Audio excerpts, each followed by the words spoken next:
Welcome to the RecoverMate podcast, where love, sobriety, and life gets real. I'm Rick. And I'm Danielle. We're a husband and wife team sharing our personal journey through sobriety. And together, we are having all the difficult conversations that most people are too afraid to have in their relationship. We're diving deep into the hard stuff, from our own past to recovery, parenting challenges, finances, and everything in between that comes with building a life together. And trust us, nothing is off limits here. We're keeping it raw, honest, and unfiltered because that's what recovery, love, and real life looks like. So whether you're sober, curious about recovery, or just looking for ways to keep love alive while living a sober life, you've come to the right place. We're excited to share our most forbidden conversations with you. So grab a seat, buckle up, and get ready for the kind of discussions that you won't hear anywhere else. Let's go!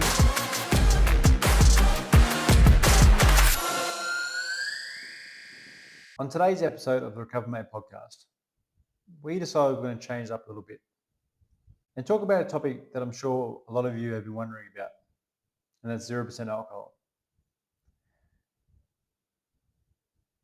Now, we thought we'd be the guinea pigs and go test it and try it. So we thought we'd give the ins and outs and give an honest review on how it's gone for our personal journey in recovery. Yeah. Well, I remember 0% beers hitting the shelves late 2021, early 2022. Now, they've always been around, but it became a bit more popular, I would say. There was a lot more variety, more brands were releasing different types of non-alcoholic beers. So, yeah, something really shifted around that time, I felt. And obviously being in the city, we get a lot of the new stock of things that come in. So each time we went to the grocery shop or walked through the bottle-o, we would get to see the different options that were available. So naturally it piqued our curiosity and we thought, you know what, each time we go into a grocery shop, let's duck in and give these a try. And I don't know about you, but it didn't feel like anything tasted different. So for me, when the new non-alcoholic gin came out, that was very exciting for me. I love gin and I thought, I'll give it a go, and I just couldn't taste the difference. I mean, I got the taste, I got the flavor, I got the same sensation, I got the same feeling, but I just didn't get the buzz. Yeah, the buzz or the alcoholic. I didn't get that, which was nice. And I suppose for me, being a heavy drinker, especially when it comes to beer, it was so nice to see so many different options in beer. I mean, Carlton Dry and Great Northerns are something that I used to drink quite a lot.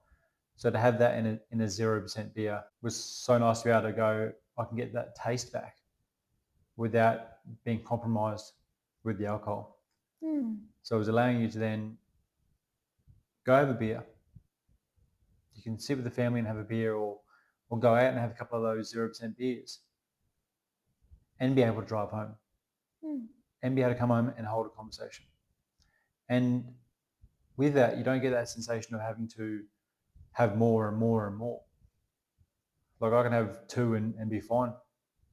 And that was never the case when I had an alcoholic beverage. Like 2 was the starting point. 2 was the point where I took off. So good to have those feelings met with the beer and not be caught up in the alcohol. Yeah, I would agree. Like, I feel it just tastes the same. So there's not been much change. But you are right, like the need for wanting it more and more and more is less. And yeah, I mean, there's so many now. Like I went to the shop the other day and I walked through the store and even just in one brand, there was like 8 different flavors. And I was just like, what is this? Like there's almost the same amount of non-alcoholic options in the store than there is alcoholic options, which is just freaking amazing, especially for those people that are starting out in their journey who are slowly pulling away from drinking or maybe cutting down. It's a freaking great alternative. And the best part is you can just go to your local grocery store and buy them. So if you are, like you said, starting in your journey and going into a bottle shop may trigger something for you, you can just go to the local Coles or Woolworths or whatever's in your local hometown, and they will sell these non-alcoholic beverages in there. And that's just something that stops you from being, I guess, triggered if you do go to a bottle shop and see a nice wine or a nice scotch on the shelf that maybe you used to drink, or maybe trying to stay away from drinking. It's definitely a better option. And also, there's a common misconception, and I think it plays out particularly in Aussie culture, that we need to drink to celebrate. Like we've spoken about that quite a lot in our previous episodes, where there's been a celebration, you get a couple of drinks, you get a group together, or you go out and you celebrate. I don't think that's changed too much for us. It's just changing the contents of what we drink. So in the early beginning of our sobriety journey, look, we weren't going out to pubs, we weren't going out to nightclubs. We were quite honest about where we were at in our journey, and we knew that if we stepped into a place like that, we were subjecting ourselves to the possibility of drinking. So I feel early on in our journey, we made that very clear that until we were in a place where we understood ourselves, that we've done a little bit more work on the emotional reasons that we are drinking, then we can maybe step back into an environment like that and be okay. Now, for me, I think it was my first 6 months that I went sober. Other than going to the pub in the middle of the day with you to have a lunch or something like that, I didn't really go anywhere. I didn't go to a nightclub. I didn't catch up with friends anywhere where there was alcohol. I was very conscious of, if I'm going to do this, I'm going to do it and remove myself from the environment. Now, that's not to say that I didn't catch up with my friends. I did still reach out and we had coffee or, a cup of tea. And even if they were drinking, I was very mindful that I was just having my glass of soda water or something like that in a nice fancy glass that I would normally drink a champagne or something in. And that just anchored in the feeling or the experience of it without actually drinking. And I found that to be quite helpful. On the other side of that, it wasn't until my sister's 21st, which was the first time that I'd actually stepped into a nightclub. And you were with me at the time. So it was also the first time you had stepped into a nightclub as well. And I think you were very early on in your sober journey. And it was incredible. And I'm not talking about being around drunk people, and I'm not talking about that side of it, but just being in that space and just dancing and being free and knowing that no one cares what you look like or what's going on in your life. And no one knew that we weren't drinking.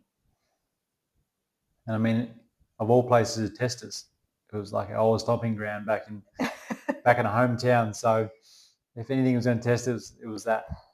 But like you say, we were just drinking Coke and ice in a glass and walked around the nightclub with that. And we even had, well, I personally had another lady come see us and go, "Oh, I thought you didn't drink. What are you drinking?"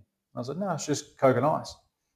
And she was like, "Oh, if you didn't tell me that, I would just assumed it was Jackson Coke or rum and Coke or something, because that's just what everyone looks the same as what everyone else is drinking."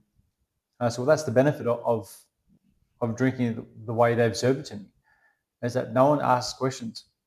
You think everyone asks you questions if you don't drink, but if you just go with the flow and do what you want to do, no one else cares. Yeah, and I remember us having a conversation about that, because at the venue of my sister's 21st, we actually had to get non-alcoholic beers in because obviously they didn't serve it. And it was no problem. Like, everyone was super helpful and supportive of that. So they came in and we drank those. And even still, like, no one said anything. Unless you make it a thing, unless you go, "I'm not drinking," or I think it comes from your own energy or from your own stuff, really no one says anything to you. It's just more of a fear. because there's no harm in you catching up with somebody and still having a beer, but just having a non-alcoholic beer. It's the same state that you're in. It's just the energy that you bring while drinking. And that's been my experience. So unless I'm very vocal about the fact that I don't drink or I've made it a thing, no one says anything to me, and I'm quite happy to go to a nightclub or go to a pub and ask for a glass of water and people just think I'm drinking vodka and lemonade. Like it's just so conditioned that way. But yeah, I mean, so we were at this 21st. We had a great time. We drove there and back. Even drove others home. Yeah, and even drove others home, and everyone had no idea because we were just jumping and jumping to the beat of the music, having a good dance. Like, no, you wouldn't suspect anything. We were just having a really good time. But it did take a bit for us to get to that point and be okay. And also in that it was awesome because we were both on the journey together. So we were supporting each other in that environment for the first time.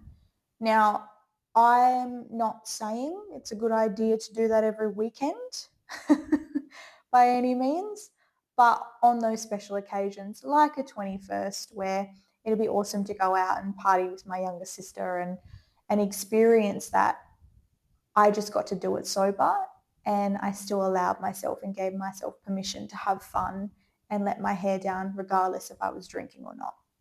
And I think that's where the real power is. And I don't think that people who are in the space where they're using alcohol to celebrate and connect think that that's possible. No, definitely not. And for example, what I've had, like I had a good friend's Bucks party quite recently, back end of last year.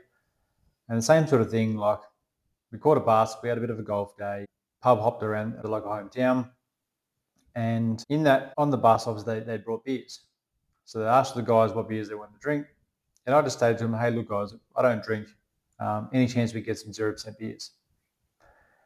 Sometimes you can be a bit worried about the reception of what's going to be said or how someone might feel towards you, because when people drink and people don't drink, there can be a bit of a stigma of how they'll end up. The reception was great. The guys said, yep, no worries. I was also thinking about having some 0 beers as well because I didn't want to get too drunk by the end of the night.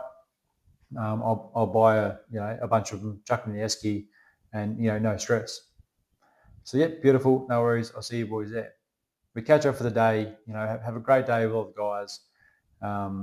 As you can imagine, it's a Bucks party. Some things get out of hand, but being the sober one at the party, it was just as much fun, or if anything more fun, because I had my wits about me and I could just laugh and have a good time with the guys that were there.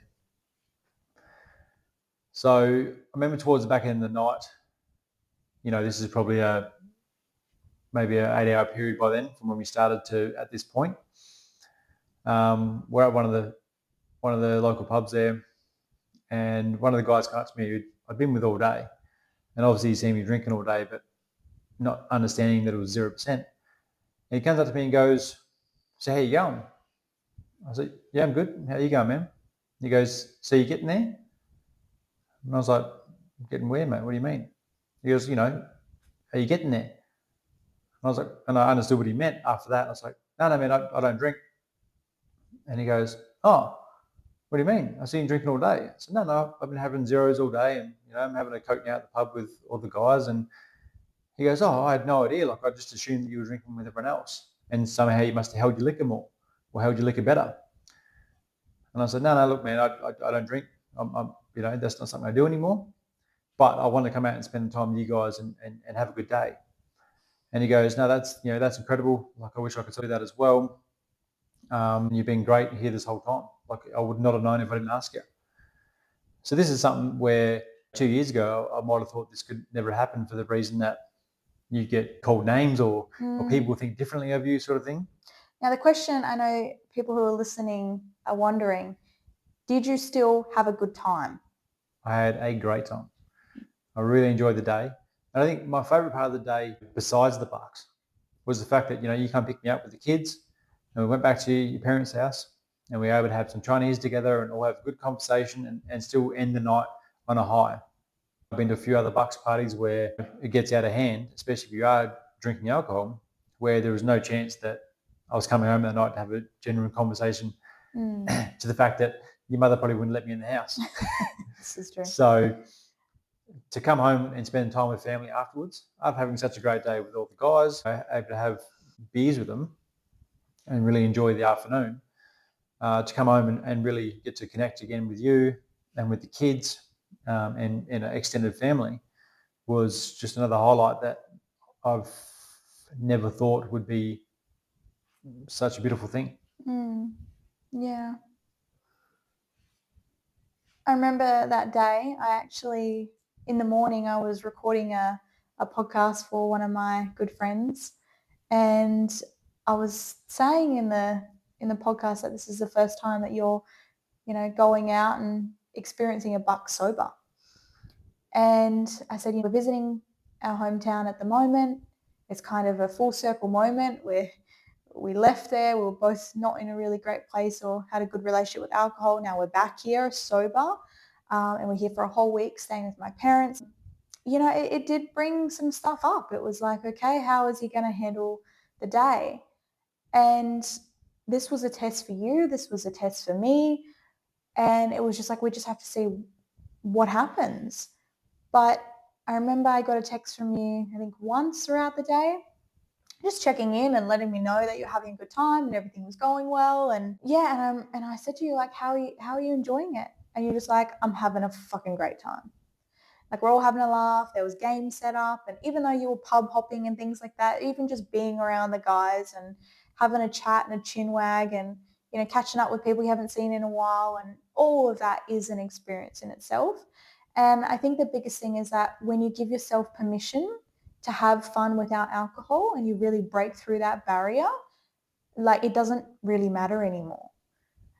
And I think that's a huge fear that people have. Their life is going to become boring if they don't drink alcohol anymore. And I suppose the blessings with the 0% is that you still get the taste without the actual alcohol percentage. And for me, it's an anchor to the state. So I know when I go out and have some time with the girls, I just take the bottle of Brown's Brothers, which was my absolute favorite wine. And I've now got it in 0% and it tastes exactly the same. And to me, it feels no different, except I get to drive home. And it's absolutely an incredible experience. When you remove not suppressing things, when you remove the emotional attachments to alcohol, you realize that you just don't need it. And you do actually start to feel better, and you do actually start to have deeper connections with yourself and the people around you. And like you said, you spent a whole 8 hours at a Bucks day and then came back to where we were and spent time with the whole family and had Chinese and stayed up with our little nephew who we hadn't seen in a while, and he stayed over that night and stayed with us. So you got to experience all of that and have a great time without alcohol actually being involved. And if that's not a test of how far you've come, then I don't know what is. So are we a fan of 0% alcohol? I think it's a resounding yes. Mm. Like I said, like, there's so many options. There's going to be something you don't like. There's going to be something you like. It's going to be something you want to be drawn more to. But I feel that it's just definitely so many more benefits, obviously, between the two, between the alcoholic ones and the non-alcoholic ones, where you can still have the same, like you say, you can still anchor yourself in with the non-alcoholic ones, where you can feel like you're still in that same state, not so much of an inebriation, but the state of party or relax or enjoyment or whatever you used to get out of drinking alcohol. You can still get the same thing without the alcohol numbing the pain or numbing or suppressing what you think you've got to suppress, and without the poor judgment at the end of it. Yeah. Like, you can have it all without compromising anything. In the sober community, there's a lot of talk and chatter about how 0% alcohol can be a trigger for certain people as well, because it can taste exactly the same. And it can be a slippery slope from having 0% beer to actually going back to the real thing. So my question for you, more so who has been in that space, who is an alcoholic, has that ever been a thought process, and what has separated you from doing that? Is it the personal development work, knowing the underlying reasons for your drinking? Like, what has stopped you from going, okay, I'm enjoying these 0% alcohol beers? Is it too much of a stretch to just go and grab a normal beer? In generalized terms, no, it wouldn't be that much of a stretch. I think, as I've stated many times, my why was much bigger. I created something that was much bigger than what alcohol was for me. I get everything I need out of a 0% beer that I don't need to have out of an alcoholic beer. So by creating that why and creating a bigger purpose than what alcohol can provide me, I never felt tempted. I've never felt like I've had a 0%. Sure, I can go to alcohol one now. Like I've no longer feel the need for it like I did back then. So is that from personal development? Very likely. But it's also just having a bigger purpose and having someone in your corner to help you out. And just having a real reason why you stopped in the first place. I think it was, I can't even remember now actually, but there was a whole bottle shop here in Perth. It was actually, yes. I don't know if it still is or it's moved. Applecross. Yeah, it was in Applecross. I don't know if it's still there. Maybe that's something we can look into. But we went to it. It was a whole 0% alcohol bottle. That's right, because we stayed a night in a hotel together. So we're like, you know what? Let's explore. Let's go. Oh, there's a bottle shop here that has just non-alcoholic beers. Let's go for a look. It was pretty awesome. I couldn't actually believe how much variety there was, and that there is out there in terms of flavor, in terms of whether it's a beer or a spirit or a bourbon. Like, it was just a huge range. Yeah, so there's always something to try, and there's always that option if you are looking at cutting down and removing alcohol from your life. It's just as simple as replacing something with something else. I also feel that our journey with 0% alcohol, even that has dropped off. Like, in the beginning, we would have it, in replacement. I know particularly for you, you were quite heavy on the 0% beers for the first maybe 90 days. But yeah, I'd say maybe in the last year for us, it's a really rare occasion. We might go past the store and see something new and go, oh yeah, we'll try that, and they'll sit in the fridge or something like that. Even now, I think you bought me a 6-pack of beers on Saturday, and I think I had the 6 of them over a 5-day period. Yeah, and then in saying that, there'll be some weeks where you'll do that, and then I've seen a whole month where you didn't have anything at all. So yeah, I think that's just where we're at in our journey. It's not a huge part of our life, but in the early days and in the beginning, it was something that we still entertained, until we got to the point where it's like, all right, well, we're not really drinking much anymore, and we can go to pubs and places like that and just have a water or a Coke and be completely okay, regardless if there's no alcohol options. But like you say, like if you're going to be tempted by going from non-alcoholic to alcoholic, of all the people in the world that could be tempted, or should have been tempted, you think I would have been, for the amount I was still having a few every night for the first 90 days I'd come off drinking. You would think of all people, I'd be the one that would get that transfer over. But if I didn't, then I don't understand the statistics behind it, or the fear behind it. Yeah. I mean, I'm not everybody, but I was a heavy drinker, and I had a lot to get through to get to where I am now.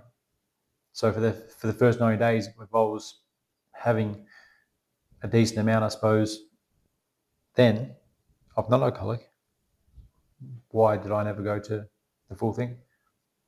And the truth is I didn't need to, because the zero was giving me everything I needed at that point in time. Yep. And you had been looking at, again, your why and your bigger reasoning, and also looking at yourself. And that's a huge part of any addiction and getting sober, is looking at the underlying reason and the root cause of what's actually making you do that. So yeah, I mean, are we fans of 0% alcohol? It's a yes from me, especially in the early times. And I love the opportunity to taste what's latest on the market, what's new, and give it an honest review, because it's tricky starting out, but when they taste similar or they taste really good, it's a great alternative in the beginning of your sobriety journey. And I don't think that it is talked about enough. Yeah, like you say, like there's so many options out there, from your scotches and your rums and your gins to just your normal beers to your wines and even the spirits. Like you can go into a bottle shop around here and they have spirits on the shelf you can buy.